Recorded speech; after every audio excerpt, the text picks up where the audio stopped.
ভর্তা কম বেশি আমাদের সকলেরই পছন্দ।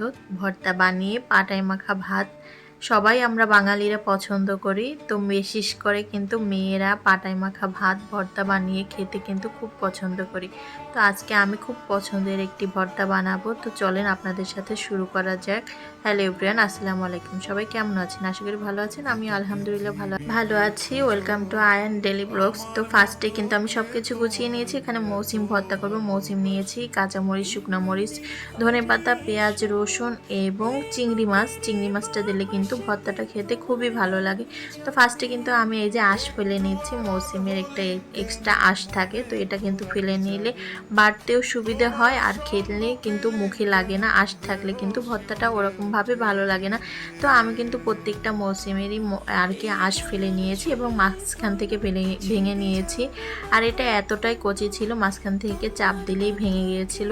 তো একটা কড়াই বসিয়ে দিয়েছি, কড়াইতে কিন্তু পরিমাণ মতন পানি দিয়ে দিয়েছি। এখন আমি মৌসিমটা সেদ্ধ করে নেব। তো মৌসিমগুলো কিন্তু আমি দিয়ে দিচ্ছি, তারপর সামান্য পরিমাণে লবণ সেদ্ধ হওয়ার জন্য। লবণটা দিলে কিন্তু এটা খুব তাড়াতাড়ি সেদ্ধ হয়ে যায়। তো ঢাকনা লাগিয়ে আমি আধা ঘন্টা যাবত জাল করে সেদ্ধ করে নিয়েছি। অলমোস্ট সেদ্ধ হয়ে গেছে। এখন কিন্তু আমি এটাকে তুলে নেব পানিটা ঝরিয়ে নিয়ে। তো দেখতেই পাচ্ছেন আমি কিন্তু তুলে নিয়েছি। তারপর একটা কড়াই বসিয়ে দেব চুলোতে। তারপর আমি যা যা আর কি নিয়েছি ভর্তার জন্য সব কিছু এখন তেলে ভেজে নেব। তো কড়াইয়ের ভিতরে আমি ফার্স্টেই দিয়ে দিয়েছি শুকনো মরিচ, কাঁচামরিচ, চিংড়ি মাছ, পেঁয়াজ এবং আস্ত রসুন দিয়ে ভালোভাবে কিন্তু আমি নেড়ে চেড়ে ভেজে নেব। তো এখানে সামান্য পরিমাণে তেল দেব, খুব একটা তেল দেওয়ার প্রয়োজন নাই। তো অল্প পরিমাণে তেল দিয়ে দিয়েছি। এখন নেড়ে চেড়ে কিন্তু আমি আস্তে আস্তে কিন্তু এটাকে একটা লালচা কালার চলে আসা পর্যন্ত ভেজে নেব। আর মরিচগুলো আপনারা চাইলে আর কি কাঁচামরিচগুলো একটু সামান্য পরিমাণে কেটে দেবেন, তা না হলে চুলে দেওয়ার পর কিন্তু এটা ছিটে ওঠে। যাই হোক, এই তো আমি কিন্তু সুন্দরভাবে নেড়ে চেড়ে ভেজে নিয়েছি। এখন তুলে নেব ভর্তার জন্য। তো এটা আর কি আমি ভর্তার সাথে বেটে নেব। তো আস্তে আস্তে কিন্তু সবগুলো উঠিয়ে নিয়েছি, দেখতেই পাচ্ছেন। এখন আমি বাটার জন্য শিলপাটা নিয়েছি।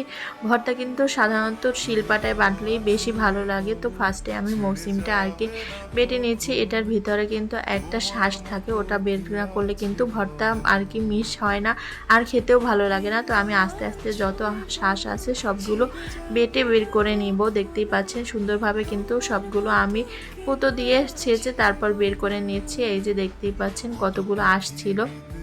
তো ভিতরে অনেকগুলো শ্বাস ছিল, সেগুলো আমি সব বের করে নিয়েছি। এখন আস্তে আস্তে আমি বেটে নিচ্ছি। তো এটা কিন্তু অলমোস্ট মিক্স হয়ে গেছে। এখন আমি যা যা নিয়েছিলাম আর কি ভর্তার জন্য, মরিচ, তারপর চিংড়ি মাছ, পেঁয়াজ, রসুন, এগুলো এখন বেটে নেব একসাথে সুন্দরভাবে। দেখতেই পাচ্ছেন। তো ভর্তা আমার খুবই পছন্দ। আমি প্রায় চেষ্টা করি ভর্তা বানাতো আর কি বানানোর জন্য, কিন্তু সময়ের কারণে হয়তো বা হয়ে ওঠে না। তারপরও ভর্তা দিয়ে কিন্তু এক প্লেট ভাত খাওয়া যায়। তো যাই হোক, যারা পছন্দ করে তারা তো কষ্ট হলেও বানায়। তো এদিকে কিন্তু আমার সব কিছু বাটা হয়ে গেছে। এখন আমি ধনেপাতাটা অ্যাড করেছি। তো শীতের সিজনে এই ধনেপাতাটা কিন্তু মাস্ট বি, যে কোনো সবজি বা ভর্তায় খুব ভালো লাগে। তো আমি মিক্স করে নিয়েছি। এই কিন্তু লাস্টবার আমি ফিনিশিং দিয়ে দিচ্ছি আর কি বাটা। তো এই তো আমার ভর্তাটা কিন্তু অলমোস্ট হয়ে গেছে। এখন আমি নিয়ে নিব আর মোস্ট ফেভারিট একটা পার্ট, এখন আমি কিন্তু পাটায় মাখা ভাত খাবো আর কি। এই তো দেখতেই পাচ্ছেন গরম গরম ধোয়া ওঠা ভাত, মানে এইমাত্রই ভাতটা রান্না করেছি, সেটা এখন পাটায় মেখে ভর্তার সাথে খাবো। আর খুবই মজা হয়েছিল ভর্তাটা। আপনারা চাইলে কিন্তু এভাবে ট্রাই করতে পারেন। তো দেখতেই পাচ্ছেন আমি কিন্তু সুন্দরভাবে ভর্তার সাথে ভাতগুলো মেখে নিয়েছি। খেতে কিন্তু দারুণ লেগেছিল। ম্যাক্সিমাম আপুরাই ভর্তা বানায় দেখি পাটায় মাখা ভাত খায়। তো আমরা আগেও খেয়েছি, এখন আর কি ওরকমভাবে একা একা হয়ে ওঠে না। তো আজকে আমিও খেলাম, খুব মজা লাগছিল।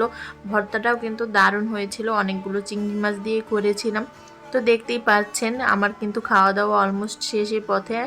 এই তো আমি মানে এমনিতে প্লেটে নিয়ে যখন ভর্তাটা খেয়েছি তার থেকে কিন্তু দ্বিগুণ স্বাদ লেগেছে যখন আমি পাটায় মাখা ভাত খেয়েছি। আর এই যে আমার ভর্তার ফাইনাল লুক। তো আমার ভিডিওটি কেমন লাগলে অবশ্যই কমেন্ট করে জানাবেন। সবাই ভালো থাকবেন, সুস্থ থাকবেন। আল্লাহ হাফেজ।